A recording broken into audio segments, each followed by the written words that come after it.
ازدواجی زندگی سنت رسول صلی اللہ علیہ وسلم کی روشنی.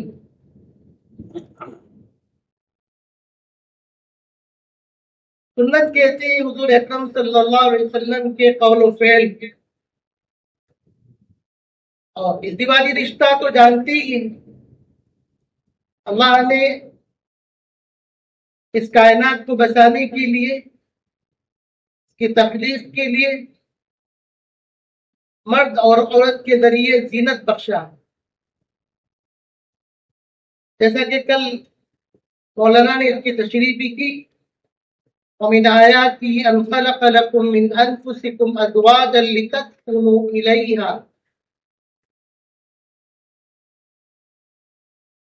اب عنوان اس کے اندر خوشگوار زندگی، یعنی زندگی کے اندر خوشی اور راحت اور سکون ہم کہاں تلاش کریں، اس کا معیار کیا ہے، کس طرح ہم اس کو جانچیں گے.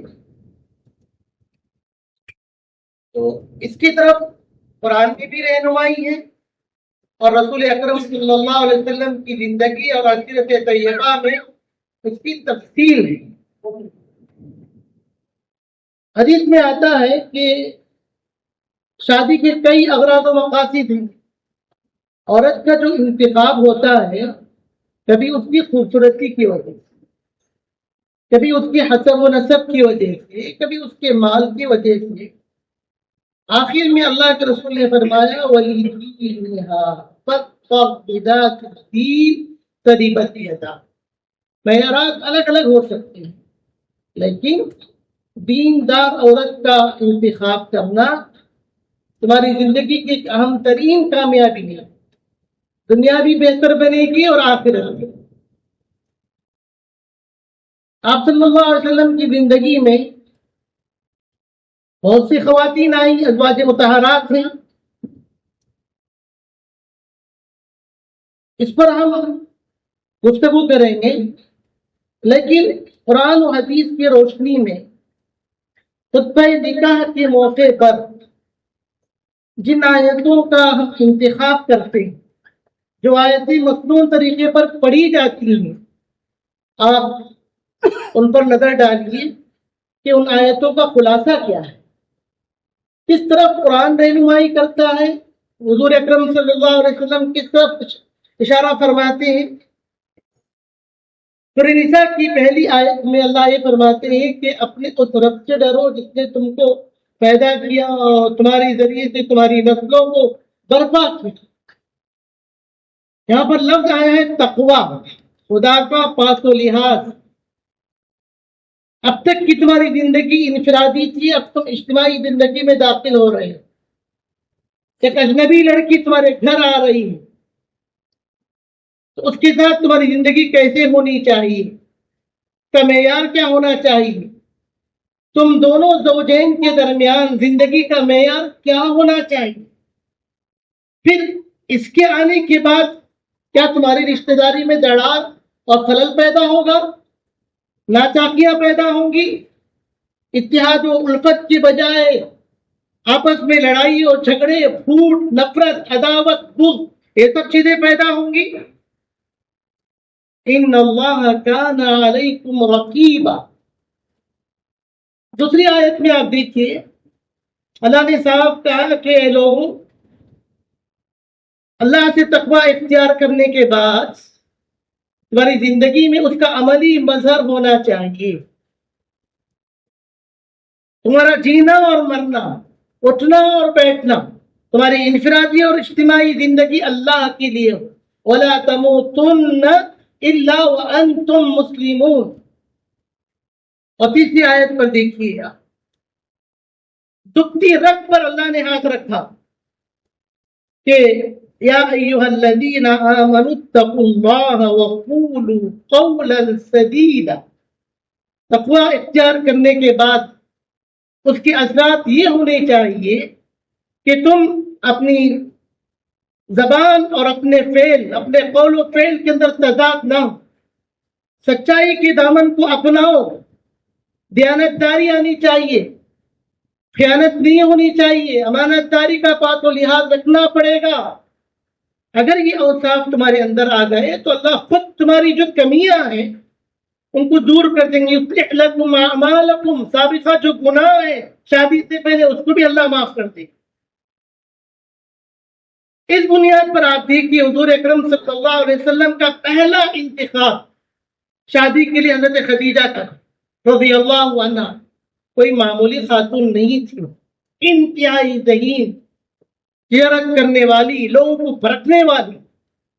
جب انہیں پتا چلا کہ مکے کا ایک نوجوان شریف ہے، اللہ نے اس کے ہاتھوں میں برکت دی، جانچنے کے لیے اپنے غلام کو ساتھ رکھا، پوری سفر کی روداد اور رپورٹ ان سے لی اور پھر رشتے کا پیغام دیا۔ اور ادھر حضور کو بھی ضرورت تھی، نفسانی خواہشات کی خاطر نہیں، سینکڑوں لڑکیاں تھی مکے کے اندر، خوبصورتی میں کوئی کمی نہیں تھی، مال و دولت میں کمی نہیں تھی۔ کہتے ہیں نا اللہ فرماتے ہیں الطیبون للطیبات والطیبات للطیبین، پاک باز مردوں کے لیے پاک باز عورتیں ملتی ہیں، اچھی خصلت عورتوں کے لیے اچھے مرد ملتے ہیں۔ شادی ہو گئی، بنیاد یہاں پر تقوی، پرہیزگاری، دیانتداری۔ حضرت خدیجہ بھی اپنی تجارت کے اندر دیندار تھی، دیانتدار تھی۔ ادھر حضور کا معاملہ اس سے بڑھ کر کئی دگنی کے منافع کے ساتھ لوٹے تھے اس ملک شام سے۔ اب انتخاب اللہ کی جانب سے، فیصلہ ان کی مرضی۔ غار ہرا پہنچ گئے۔ حدیث کی روشنی میں میاں بیوی کے درمیان کیا تعلقات ہونے چاہیے، مختصراً آپ دور دور سے جمع ہوئے ہیں، ہمارے آج کی جمع ہونے کو اللہ تعالیٰ قبول فرمائے۔ غار ہرا میں پہلی وحی نازل ہوئی، اپنی آنکھوں سے انہوں نے اصلی شکل میں حضرت جبرائیل کو دیکھا کہ مغرب و مشرق میں ان کے پر پھیلے ہوئے ہیں، سر پہ خول ہے، تاج ہے جو آسمان کو چھو رہا ہے۔ اس جسامت کو دیکھ کر انسان کتنا گھبرا جاتا ہے، فطری طور سے آپ گھبرائے ہوئے گھر آئے اور جیسا ہوتا ہے کہا زملونی، مجھے چادر تو ڈال دو، ڈر لگ رہا ہے، مجھے ایسا لگتا ہے کہ میری جان خطرے میں، کوئی ایسی چیز ہے جو مجھے ختم کرنا چاہتی ہے۔ کہ جب تقویٰ آتا ہے، دیانتداری آتی ہے، امانت داری آتی ہے، مزاج میں سچائی کی صفت ہو، عورت باہمت ہو جاتی ہے، اس کے اندر استقامت آتی ہے۔ انہوں نے دیر نہیں لگائی، فوراً حضور کو انہوں نے ڈھارس دی ہاتھ پکڑ کے کہ کلا واللہ لا یخزیک اللہ ابدا۔ آپ کیا کہہ رہے ہیں محمد، ابھی نبی ہونے کا دعویٰ نہیں کیے، اعلان نہیں کیا کہ میں پیغمبر ہوں، رسول ہوں، زندگی چل رہی ایک عام انسان کی۔ یہ عورت خاتون کتنی ذہین، کوئی مذہبی مطالعہ نہیں، صرف ان کی زندگی جو چل رہی تھی کاروبار کی سطح پر، تو کہا کہ اللہ آپ کو برباد نہیں کرے گا، آپ صلہ رحمی کرتے ہیں، غریبوں کا بوجھ اٹھاتے ہیں، آپ مہمان نواز ہیں، مصیبت زدہ انسانوں کی آپ پریشانی دور کرتے ہیں، آپ کو ضائع کرے گا؟ نہیں ہو سکتا۔ پھر تسلی کی خاطر حضور بھی مطمئن ہو جائے، یہ بھی مطمئن ہو جائے، اپنے کچھ چچاداد بھائی کے پاس لے گئے جن کو مذہب کا مطالعہ تھا۔ انہوں نے کہا ارے یہ تو وہی فرشتہ ہے جو موسیٰ اور عیسیٰ پر آیا ہے، یہ تو ان پر بھی آیا ہے، یہ برحق ہے، اگر میں اس وقت تک زندہ رہوں تو میں ان پر ایمان لے آؤں گا۔ اسی لیے حضرت خدیجہ کا جو رضی اللہ عنہ کا جو مقام ہے احادیث میں بہت اونچا مقام، چاروں لڑکیاں انہی سے ہوئی، حضرت زینب، حضرت ام کلثوم، حضرت رقیہ، آخری بیٹی حضرت فاطمہ، جن کی نسل چل رہی ہے حضرت حسن حسین کے نام سے، آل بیت انہی کو کہتے ہیں۔ حضرت عائشہ فرماتی ہے کہ ازواج مطہرات بہت ساری ہیں، مجھے حضرت خدیجہ کا زمانہ نہیں ملا، لیکن میری غیرت حمیت بھڑک اٹھتی ہے جب حضرت خدیجہ کا نام لیتے ہیں۔ میں نے نہیں دیکھا سوکنوں کے درمیان جو یہ ہوتی ہے اس کی طرف اشارہ، ایسا کوئی مسئلہ نہیں تھا، اہمیت بتا رہی ہیں وہ اکثر و بیشتر حضرت حضور اکرم صلی اللہ علیہ وسلم حضرت خدیجہ کا نام لیتے تھے، ذکر خیر کرتے تھے. اور اتنا ہی نہیں، ایک مرتبہ حضرت خدیجہ کی بہن آئی اور سلام کیا اور دروازہ کھٹکھٹایا. ان کی آہٹ سے حضور اکرم صلی اللہ علیہ وسلم خوش ہو گئے کہ یہ تو خدیجہ کی چال ہے، یہ تو خدیجہ کی گفتگو ہے. ان کی آواز میرے کانوں میں رس کی طرح میں محسوس کر رہا ہوں. اور یہی نہیں، حضور اکرم صلی اللہ علیہ وسلم کے جب بھی کوئی اچھا کھانا آتا، گوشت آتا، تو آپ صلی اللہ علیہ وسلم حضرت خدیجہ کی سہیلیوں میں تقسیم کرتے تھے. کتنا لحاظ، کتنا احترام.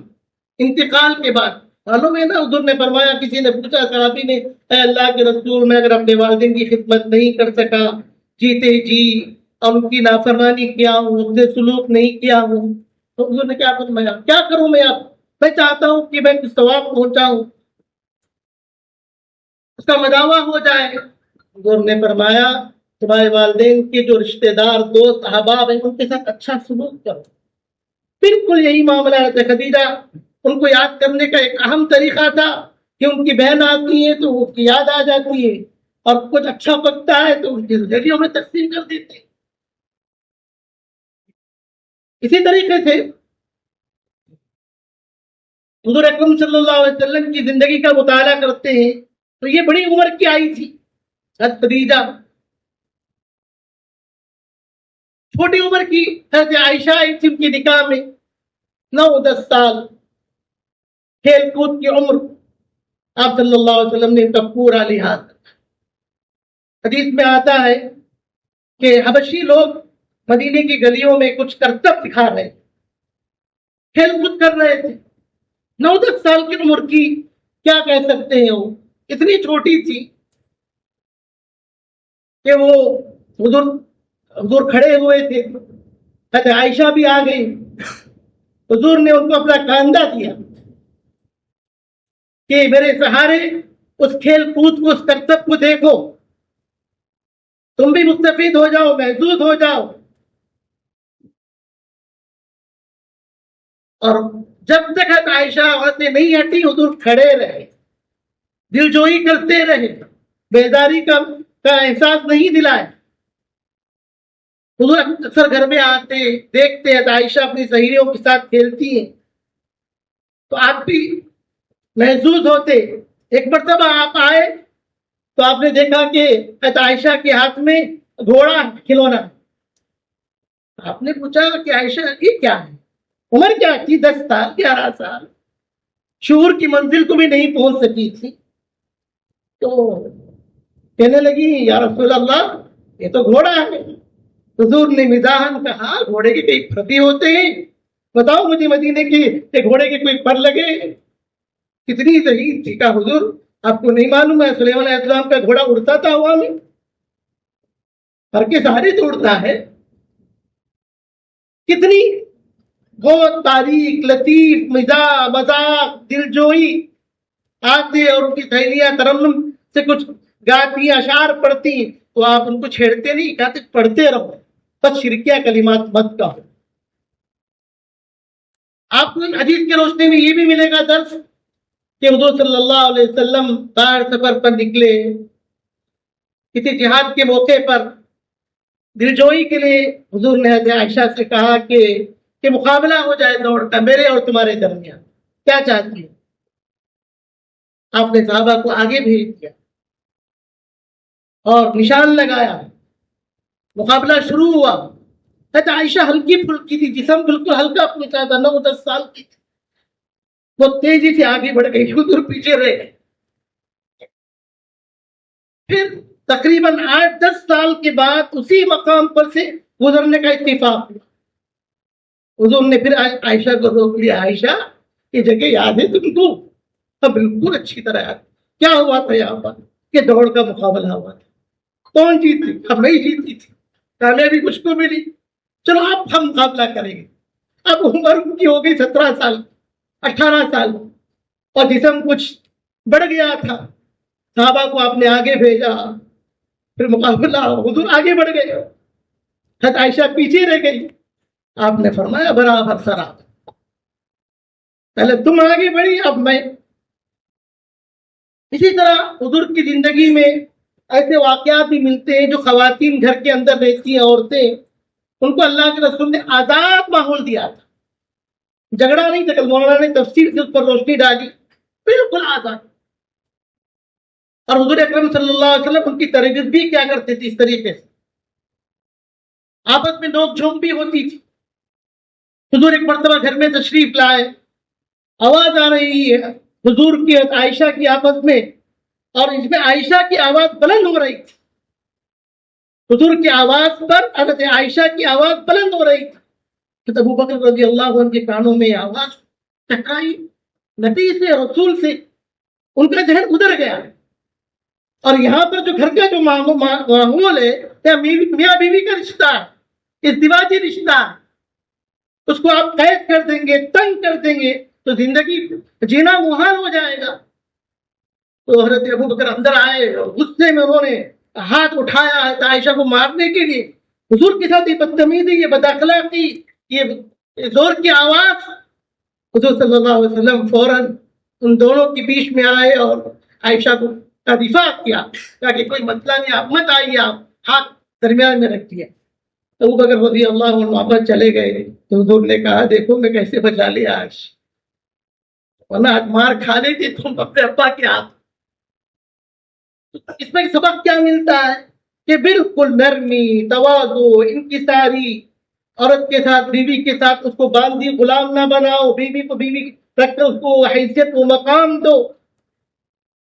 توکنوں میں ہوتا ہے، آپس میں رنجش ہوتی ہے۔ حضور صلی اللہ علیہ وسلم تشریف فرما تھے کسی اور کے یہاں، حضرت عائشہ کے یہاں، اور کسی کے یہاں سے تحفے میں کچھ میٹھا آ گیا، حضور کو میٹھا بھی پسند تھا، اور حضرت عائشہ کو غصہ آ گیا کہ خامخواہ کوئی ایسی چیز کھلا کر حضور کو راغب کرنا چاہتی۔ حضرت عائشہ اٹھی اور ہاتھ سے دھکا دی، وہ پیالہ پورا ٹوٹ گیا، وہ میٹھا بھی نہیں شکا۔ حضور نے کچھ نہیں کہا، حضور نے کہا کہ تمہاری اماں کو غصہ آ گیا ہے، تمہاری امی کو غصہ آ گیا ہے۔ عائشہ سے کہا اس کا بدلہ دے دو، تو سامان جو پیالہ ٹوٹا ہے اس کا بدلہ تم انہیں دے دو۔ اسی طریقے سے اور حضور صلی اللہ علیہ وسلم سمجھتے تھے کہ عائشہ کا غصہ کیسا ہوتا ہے، کب آتا ہے۔ ایک مرتبہ حضور نے کہا ہے عائشہ جب تم غصے میں ہوتی ہو تو مجھے پتہ چل جاتا۔ عائشہ نے پوچھا کیسے؟ جب غصے میں ہوتی ہے تو تم کہتی ہو ابراہیم کے رب کی قسم، جب اس سے خوش ہوتی ہے تو کہتی ہو محمد کے رب کی قسم۔ تو محسوس کر لیتے، بیماری کا معاملہ ہو، ایسے معاملات میاں بیوی کے درمیان جو الفت و محبت کی دیوار تھی وہ بھی کبھی ختم نہیں ہوتی تھی، آزاد ماحول تھا۔ آپ کو معلوم ہے کہ مغیث اور بریرہ دونوں صحابی ہیں۔ حضرت بریرہ جو ہے وہ حضرت عائشہ کی خادمہ تھی، باندھی تھی، حضرت عائشہ نے ان کو آزاد کر دیا۔ آزاد کرنے کے بعد اختیار ہوتا ہے کہ پہلے شوہر کے ساتھ رہیں یا نہ رہیں، چونکہ وہ غلام ہے۔ تو جیسی وہ آزاد ہوئی وہ کہنے لگی کہ میں جو حضرت مغیث کے ساتھ نہیں رہنا چاہتی۔ حضرت مغیث رضی اللہ عنہ روتے ہوئے آئے، حضور سے شکایت کی کہ اللہ کے رسول ہمارا رشتہ ٹوٹ رہا ہے۔ تو آپ صلی اللہ علیہ وسلم نے حضرت بریرہ کو بلایا اور کہا، سمجھایا کہ اس رشتے میں جو پرانا رشتہ ہے باقی رکھو اس کو۔ حضرت بریرہ نے کیا کہا، حضور یہ آپ کا حکم ہے، یہ رائے ہے، اگر حکم ہے تو مان لیجیے، رائے ہے تو مجھے اختیار ہے۔ یہی معاملہ آپ صلی اللہ علیہ وسلم کا تمام ازواج مطہرات کے ساتھ۔ تو حضور کی زندگی کے مطالعے سے، سیرت کے مطالعے سے یہ بات سمجھ میں آتی ہے کہ ہم عورتوں کے ساتھ اچھا سلوک کریں۔ انتقال کے موقع پر آپ صلی اللہ علیہ وسلم کی زبان پر کیا الفاظ تھے؟ الصلاۃ وما ملکت ایمان۔ جہاں آپ صلی اللہ علیہ وسلم نے ایک طرف یہ کہا کہ تمہارا شوہر تمہارے لیے مجازی خدا ہے، وہیں شوہروں سے یہ کہا کہ یہ عورتیں، یہ بیویاں، یہ آپ گینے ہیں، یہ چٹکنے نہ پائے، ٹوٹنے نہ پائے، ان کو سنبھال کر رکھو. ایک مرتبہ نگینا آگینا اگر زمین میں گر جائے اور ٹوٹ جائے اور چٹک جائے تو ان کو جوڑنا بہت مشکل ہوتا ہے. حدیث میں یہ بھی سکھایا گیا کہ زندگی کے اس نشیب و فراز میں ہمارے اندر دو صفت ہونی چاہیے، ایک صبر اور ایک شکر. اللہ کی نعمتیں ملتی ہیں، صحت اچھی ہے، کھانا میسر ہے، رہنے کے لیے چھت میسر ہے، تو شکر کے الفاظ، شکر کے کلمات ہماری زبان سے جاری اور ہمارے اعمال سے ظاہر ہم اللہ کا شکر ادا کر رہے ہیں. اور کبھی کوئی ایسا موقع آ جائے، بیماری آ گئی، پریشانی لائق ہو گئی، تو صبر کا دامن ہاتھ سے نہیں چھوڑنا چاہیے. عائشہ رضی اللہ عنہ فرماتی ہیں کہ ہمارے زمانے میں کیا تھا سوائے دو کالی چیزوں کی.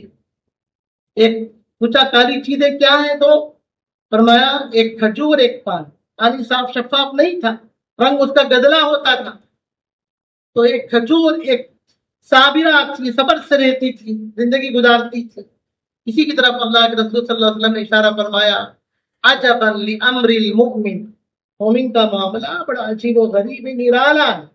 ان امرہ کلہ خیر، ہر معاملہ اس کے لیے باعث خیر. زندگی کی دو ہی حالتیں ہیں، یا تو انسان خوشحال ہوگا یا پریشان ہوگا، راحت ہوگی یا رنج. اور اگر راحت کی زندگی ملے شکر ادا کرے، پریشانی اور مصیبت لائق ہو جائے صبر کرے. آپ نے فرمایا وَلَيْسَ ذَلِكَ لِأَحَدٍ إِلَّا لِلْمُؤْمِنِ، یہ تحفہ صرف مومن کے لیے، کسی اور کے لیے نہیں. کیونکہ وقت بھی ختم ہو رہا ہے. میں بہت شکر گزار ہوں. آپ کو آگے جانا ہے، آپ کا بھی پروگرام ہے. نہیں، بارک اللہ بارک اللہ. تو آپ لوگ جو ہے مجھے یہ عنوان ملا اور جلدی میں ابھی صبح بیٹھ کے کچھ جلد بہت دور دور سے آئے، حق ادا ہونا چاہیے تھا، میں حق ادا نہیں کر سکا. میں مولانا کا بھی بہت شکر گزار ہوں. ہم سب کو مل کر ہمارے اس معاشرے کو جو جہنم دار معاشرہ بن گیا جنت نظیر بنانا چاہیے. محنت کرنی چاہیے. خاندان کے خاندان تباہ ہو رہے ہیں. یہ سب اسلامی تعلیمات سے عدم واقفیت کی وجہ سے، خدا کا پاک و لحاظ نہ ہونے کی وجہ سے، اللہ کے رسول کی سنت پر نہ چلنے کی وجہ سے اچھا معاشرہ بنائے، سکون کی زندگی گزارے. اللہ تعالی ہمیں اور آپ کو ان باتوں پر عمل کرنے کے توفیق عطا فرمائے. میں آپ کا اور جماعت کا اور تمام لوگوں کا، خواتین کا اور جو لوگ یہاں مجلس میں بیٹھے ہیں ان سب کا میں شکر گزار ہوں. جزاکم اللہ خیرا.